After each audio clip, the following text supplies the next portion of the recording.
I want to tell everybody watching and listening, the Michaela School is not a selective school. And that means anybody can go there. And see, usually schools perform well if they hyper-select their students, because it's easier to teach, let's say, kids that have been screened for IQ and conscientiousness. But you take everybody, and yet your students hyper-perform on their examinations. And so explain that in a little more detail, because that really pulls the rug out from underneath your detractors, except the ones who don't believe in objective merit. Yeah. I mean, it's interesting because you hear strict, and of course, it lies with lots of people. People think tyrannical and unhappiness and so on. I always say that strict is immersed in love. And when you're strict with children, it means you love them enough to keep your standards high for them. And I would say that most teachers and parents nowadays want to be friends with children.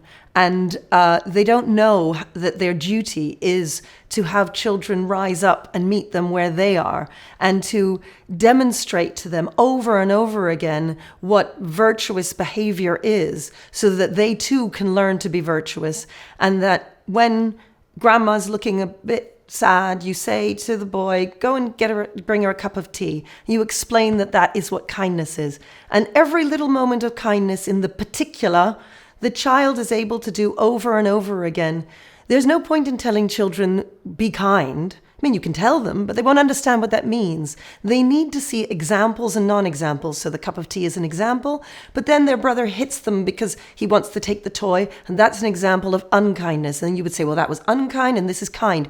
Over and over and over again. And over years, I know you're interested in evolutionary psychology. This is what we are as humans. You know, other animals, within a few weeks or a few months in the jungle, they get sorted and off they go. Whereas human beings take many, many years to be able to survive on their own without their parents. And the role of the parents and the role of the teacher should be to show them the particular over and over again, whether that's about gratitude or about duty or about kindness and so on. And then eventually they can move that to the abstract, and they'll understand what kindness is, having seen the particular of examples and non-examples so many times. But sadly, I think that people generally don't understand that about children. And so, for instance, I know I've often said to you, when you came to the school, I said to you, you never talk about schools. And you said, oh, it's true, I don't really talk about schools. And I said, yeah, well, you should talk about schools because they're the most important institutions in any country. Yes. Because children are the future.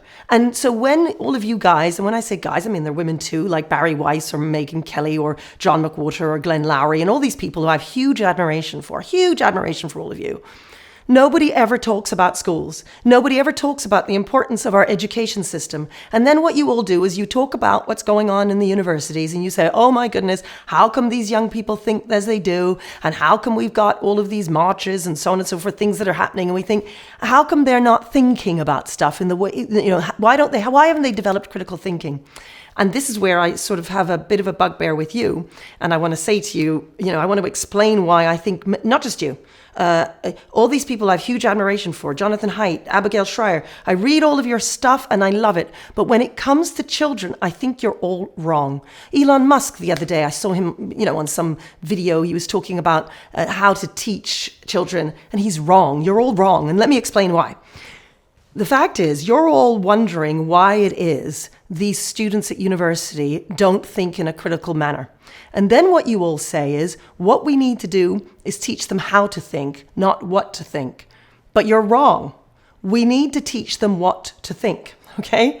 Because what's currently happening is we are teaching them how to think. And what does that mean? In fact, I should ask you, when you all say things like that, teach them how to think, what do you mean?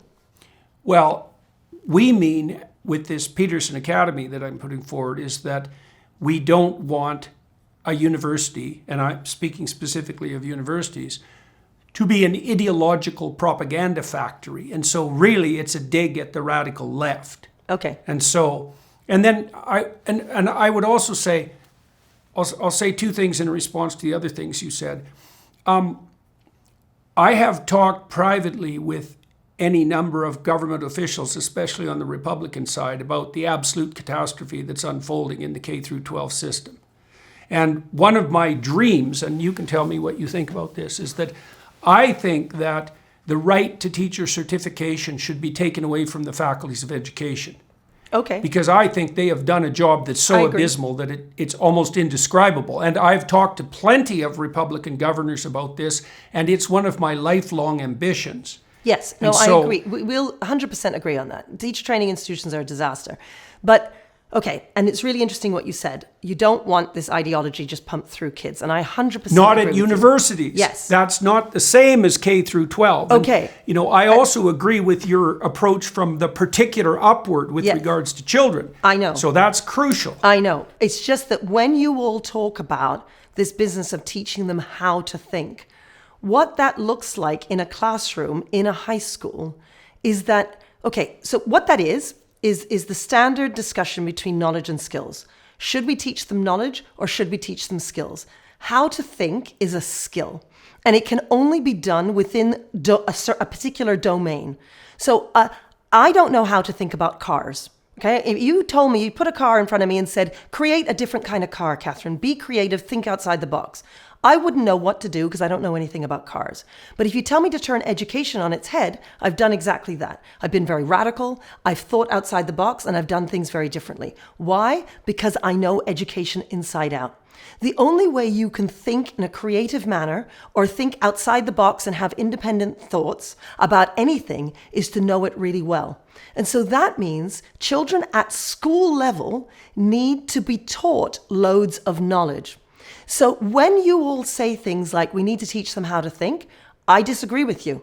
When I say we need to teach them what to think, what I mean by that is we need to give them knowledge about the world wars, about slavery, about colonialism, about all of these ideas that if they don't have historical knowledge, they're unable to make a judgment that is well informed and that isn't just going to go down an ideological route.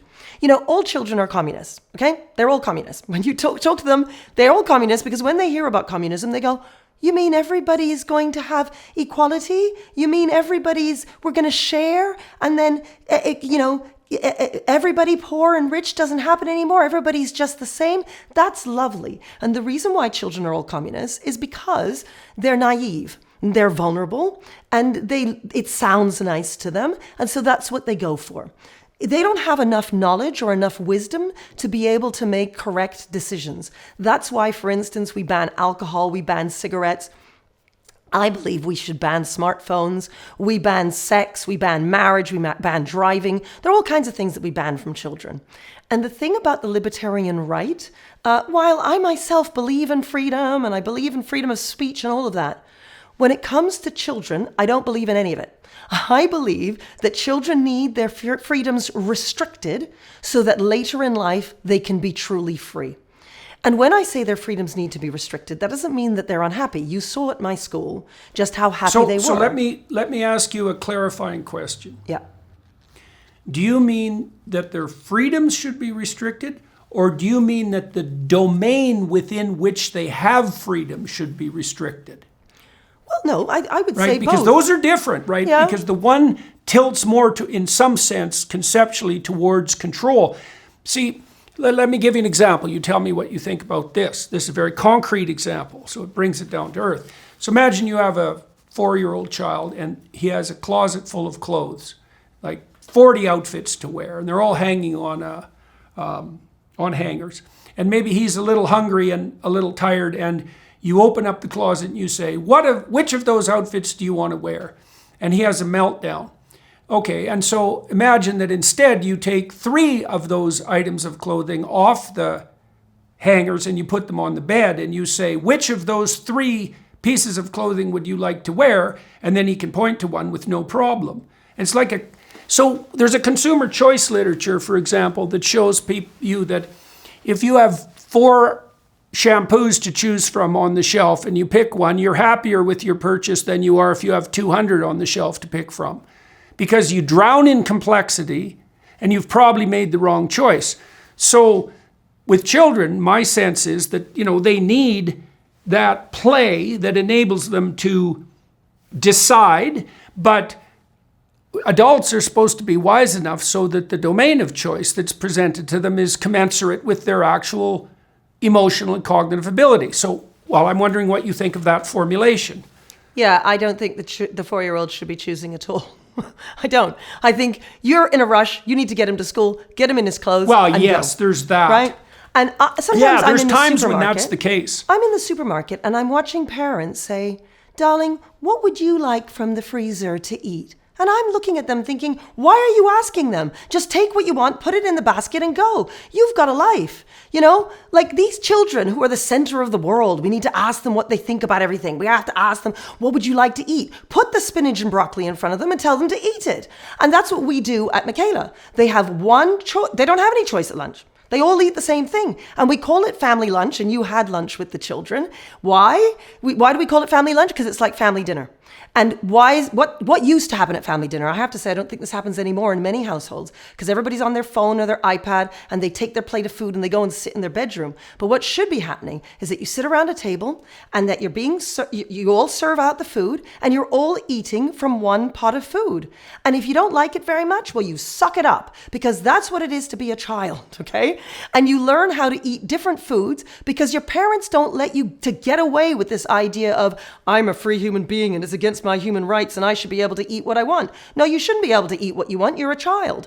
Now, look, that's why people call me strict, but it's because I love them that I think we should be doing this. Because by doing that, we teach them how to become adults. Be communal.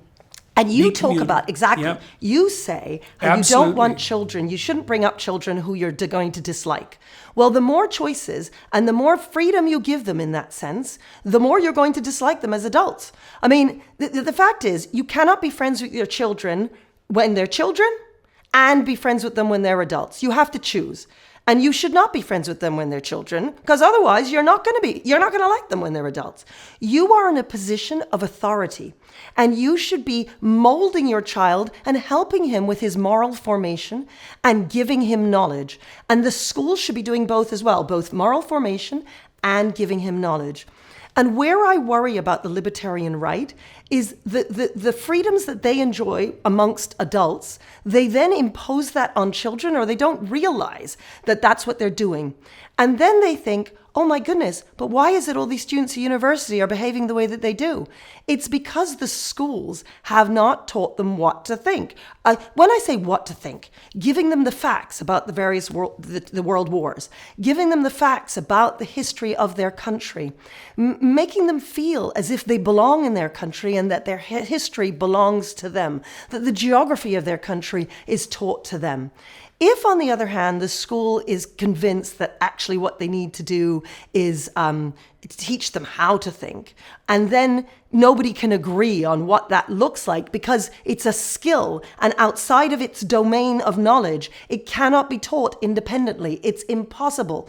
All you can do is give children knowledge. You see, what those skills are is actually bits of knowledge.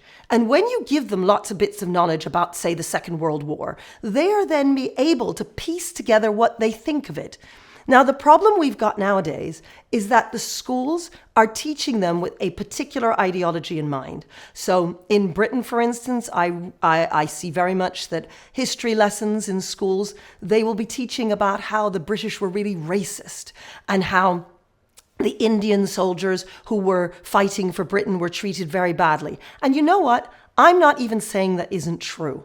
But when it comes to secondary school children who might have 1 or 2 lessons a week in history, and they're only going to have it for a few years, shouldn't the focus be them knowing 1914 and 1918?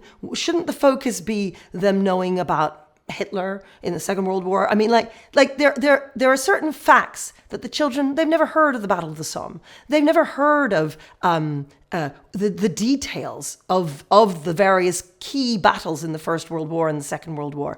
And they've never heard of them because they're too busy being taught stories that are ideological, which will convince them that the British, for instance, are racist, or convince them that there were various important female characters in our historical history, and that's what matters. And of course, Elizabeth I, absolutely. But there are other people that are brought forward as being very important when they're not so important, but because they're taught through an ideological lens, which is 2024, as opposed to teaching them the basics of their own history so that they can feel that they are British.